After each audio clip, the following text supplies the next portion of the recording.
विपक्षी गठबंधन इंडिया में सीटों के बंटवारे को लेकर एक बड़ी खबर सामने आई है। समाजवादी पार्टी के अध्यक्ष अखिलेश यादव ने एक्स पर एक पोस्ट करके सबको चौंका दिया है। अखिलेश यादव ने लिखा, कांग्रेस के साथ 11 मजबूत सीटों से हमारे सौहार्दपूर्ण गठबंधन की अच्छी शुरुआत हो रही है। यह सिलसिला जीत के समीकरण के साथ और भी आगे बढ़ेगा। इंडिया की टीम और पीडीए की रणनीति इतिहास बदल देगी। सूत्रों के हवाले से खबर है कि कांग्रेस प्रदेश नेतृत्व ने अखिलेश यादव की 11 सीटें देने के प्रस्ताव पर नाराजगी जताई है। प्रदेश के शीर्ष कांग्रेस नेतृत्व ने कहा कि ये अखिलेश यादव का एक तरफा यानी अपना फैसला है, जिससे वो सहमत नहीं है। दरअसल इससे पहले इंडिया गठबंधन के तहत यूपी में आरएलडी को 7 सीटें दिए जाने पर सहमति पहले ही बन चुकी है। अब अगर 11 सीटें कांग्रेस को देने की बात सामने आई है तो कांग्रेस प्लस आरएलडी मिलाकर 18 सीटें हो जाती हैं। इसके अलावा 2 सीटें अन्य को भी दी जाएंगी तो 60 सीटें बचती है। मतलब साफ है कि समाजवादी पार्टी करीब 60 सीटों पर चुनाव लड़ने की तैयारी में है। हालांकि अभी ये साफ नहीं हुआ है और ना ही 60 सीटें फाइनल हुई है, लेकिन बंटवारे के बीच ऐसे ही कुछ कयास लगाए जा रही हैं। 2019 के लोकसभा चुनाव की बात करें तो यूपी में बीजेपी को सबसे ज्यादा 62 सीटों पर जीत मिली थी। बीजेपी का वोट शेयर 50% रहा था। वहीं समाजवादी पार्टी सिर्फ 5 सीटें जीत पाई थी।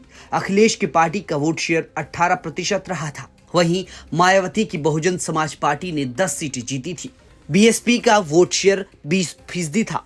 कांग्रेस को सिर्फ 1 सीट पर जीत मिली थी। कांग्रेस का वोट प्रतिशत सिर्फ 6% रहा था। वहीं 2014 के लोकसभा चुनाव की बात करें तो बीजेपी ने 71 सीटें जीती थी, जो कि 2019 के मुकाबले 9 सीटें ज्यादा थी। तब बीजेपी का वोट शेयर 42% रहा था। समाजवादी पार्टी ने 2014 में 5 सीटें जीती थी। 2014 के लोकसभा चुनाव में बीएसपी का खाता नहीं खुल पाया था, जबकि 20% वोट शेयर रहा था।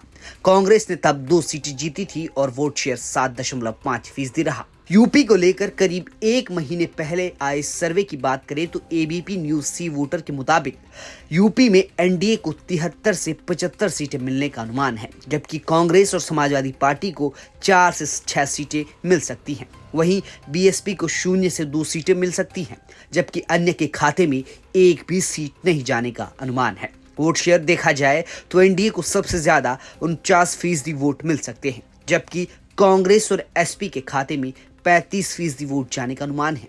बीएसपी को 5% और अन्य को 11% वोट मिल सकते हैं। कुल मिलाकर आंकड़े देखे जाएं तो यूपी में बीजेपी का पलड़ा सबसे भारी रहा है, चाहे बीते सालों में लोकसभा चुनाव की बात की जाए या फिर विधानसभा चुनाव की। यूपी लोकसभा चुनाव के हिसाब में सबसे बड़ा राज्य है और कहते हैं जिसने यूपी जीत लिया समझो दिल्ली जीत ली। ऐसे में इंडिया गठबंधन के लिए यूपी में तालमेल बनाना सबसे अहम होगा, नहीं तो इसका बड़ा नुकसान देखने को मिल सकता है। देखना होगा आने वाले दिनों में कितने सीटों पर आपसी सहमति बन पाती है। न्यूज़ तक ब्यूरो।